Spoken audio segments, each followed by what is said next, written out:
Welcome back. So I started out the week by going up to Brits to get these sleeves for the door hinge pins sorted out. The first thing I had to do was just trim a little bit off each of them. So I got that done on the lathe, and then the next thing to do is cut this slot, which allows us to push the pins left and right when we're fitting the door to the frame. So it didn't take long to get all that done. And meanwhile, back in the shop, the guys were getting ready to move the fuselage back into its fixtures so we could put it in the oven and post-cure it. So as you see, they've cleared the tables off of there to get that out the way.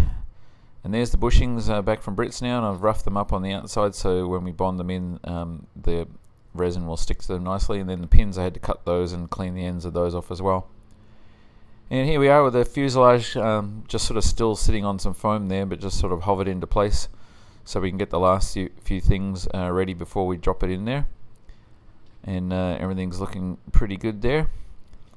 And it wasn't that difficult to move it over. We had the gear in it still, but now we've taken the gear out. So the main legs, nose gears out, gear pumps out, a bunch of different things all removed. And there's one of those bushings put in there now. So I've just done on the one door right now, the one I had to replace them on. And didn't have any problems getting those in, and we'll bond those in later on. And looking in the nose compartment now, you can see there the gear pump has been removed and just the lines are sitting there. And actually put a different container in there to handle any more ATF there that drips out of there while it's being cured. And this is what it looks like in the fuselage there. Just set the seat mounts in there, they're not bonded in yet. We've got the doors on the pressure bulkhead just bolted in there, but we actually removed them at the last minute to allow some better airflow there.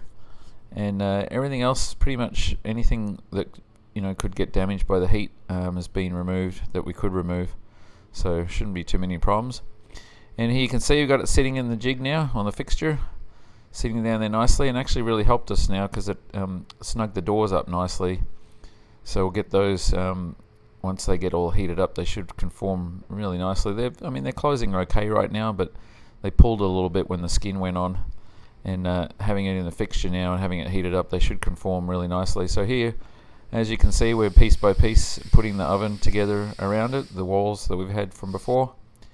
And you can see now we've got the nose encased. And the little add-on walls that we created a little while back, those are those ones, the little short walls there, so we can actually fit the strake in as well, which we weren't originally planning to do. And here you can see it's slowly coming together.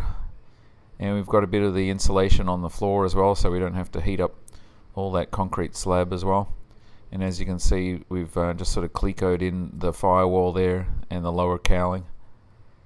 And this is what it looks like from the inside, with still one roof piece yet to be put in there. And I'll just turn the light on there, and you can see we have a little fan, or two little fans in the ceiling there. You can see one of them back there, and the other one's on the other side, right about over there somewhere. And we've put the heater there underneath this strake, and a little bit of extra insulation there to stop the direct heat getting on the bottom of the wing skin there. So the heat blows through there, with the fan, and got the other fans to sort of help keep everything circling around in there and not get any sort of stagnant air spots. That's kind of the goal anyway. And crawling through under the wing, you'll see on the other side on the floor there we've put some other parts that we can just cure at the same time that won't deform under their own weight.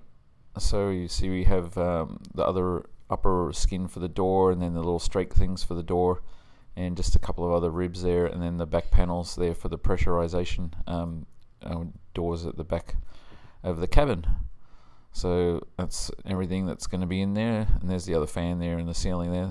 That doesn't sort of pull air through, it just moves it around. And behind the heater itself is another fan that's sort of bolted into that grey panel there that you see.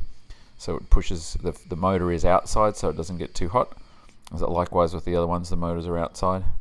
And so there's a control panel, and if you've been following along for years, you've seen this before when we baked the spar. And there it is, just warming up, 48, 49 degrees Celsius, set for 55 at that point.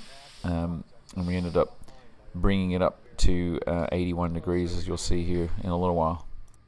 And meanwhile, Jim's been busy on getting this framework together for this stand to support the wing spar molds so they can be laid up, and actually we'll be turning our oven into a cool room once the fuselage is done, so we can lay up that spar without it being too hot. And this is what it looked like at the end of the day there on Tuesday. He's got the sort of framework sitting on the spar mold there while it sits on the plug, in order to get everything kind of level. The idea is that the main part of the spar mold is level, so the resin doesn't run down to one edge, and then the other bit just sort of runs down the hill the way it needs to.